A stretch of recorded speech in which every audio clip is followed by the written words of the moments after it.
Hey guys, on today's video, we're gonna go on and buy some awesome V-Bucks. So let's get started. Go right to your very last tab from last tab. Choose the very last thing. That's just because you get 35% extra. So that's technically the cheapest if you think about it. We're gonna go on and purchase it. It's around $100.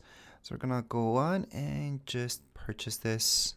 We are gonna confirm our purchase. Just gonna process it. Now I had around 1,000 V-Bucks. Right now it should be around 15,000 or so. And we should see that popping up. Yep, on the top right hand side, you guys can see that it says 15,000. That's how you know how many bucks I have.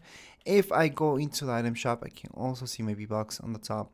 Actually, on any screen, I can see my V-Bucks, but that would be on the top right hand side, 15,450 V-Bucks.